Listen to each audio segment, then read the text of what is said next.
शाम का समय था। गांव की कच्ची सड़क पर हल्की ठंडक उतरने लगी थी। उसी वक्त रामू मियाँ के घर से एक ऐसी खुशबू उठी कि पूरा मोहल्ला सांस रोककर सूंघने लगा। अरे बाप रे, ये खुशबू तो सीधे दिल में उतर रही है। भाई, ये साधारण खाना नहीं हो सकता। लगता है आज रामू मियाँ के घर देसी मटन बिरयानी बन रही है। रामू मियाँ अपने आंगन में मिट्टी के चूल्हे पर तांबे की देग चढ़ा चुके थे। देग के अंदर खौलता मसाला, देशी घी की खुशबू और ऊपर से डालते हुए केसर वाला पानी। बिरयानी ऐसे नहीं बनती बेटा, इसमें सब्र भी डालना पड़ता है।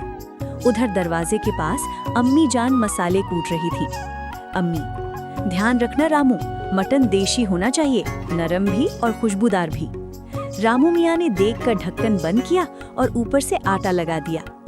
अब असली जादू शुरू होगा, दम पर पकने दो इसे।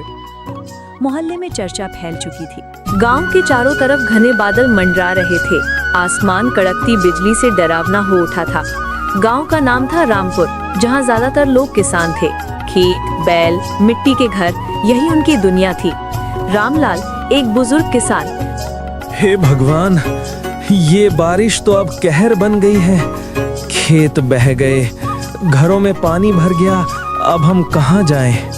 गांव की बहू गुड़िया घबराई हुई कहती है, बाबा, घर के अंदर पानी घुस रहा है, छोटा बच्चा भी अंदर फंसा है, कुछ कीजिए। रामलाल दौड़कर अंदर जाता है। बच्चे की चीखें गूंज रही हैं। हे राम, अब तो तेरा ही सहारा है। वो बच्चा उठाता है और बहू को आवाज लगाता है, गुड़िया, बाहर चल जल्दी। बाबा, माँ जी भी तो अंदर है। रामलाल की बूढ़ी पत्नी सरला देवी कोने में सहमी बैठी है। बाहर से दीवार गिरने की आवाज आती है। मैं सबको निकालूंगा, हिम्मत मत हार। वो जान की बाजी लगाकर सबको बाहर निकालता है। बाहर बारिश का कहर, गांव के बाकी लोग भी भाग रहे हैं। कोई रो रहा है, कोई चीख रहा है। गांव का युवक मुन्ना 20 साल का आगे आकर बोलता है, सब लोग पंचायत भवन की तरफ चलो, ऊंचाई पर है, वही बचा सकता है सबको। चलो भाई, भगवान के नाम पर चलो। पंचायत भवन में अगली सुबह लोग थके हुए, भूखे, कुछ रोते हुए बैठे हैं। बारिश तो थम गई है, मगर तबाही हर तरफ है।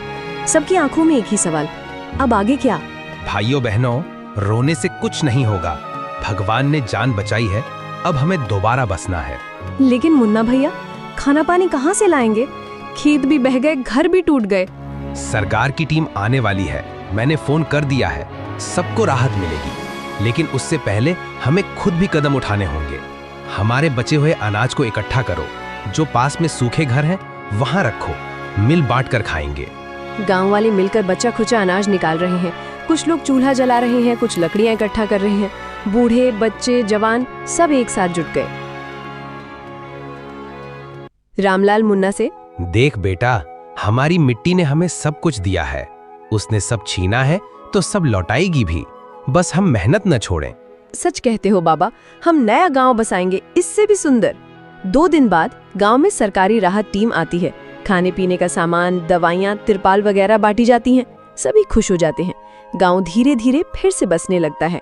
बाबा देखो, अब घर के पास फिर से दीवार खड़ी हो रही है, बच्चे भी खेल रहे हैं। बेटी, बारिश का कहर बहुत बड़ा था, मगर गांव वालों का हौसला उससे भी बड़ा निकला। यही असली ताकत है।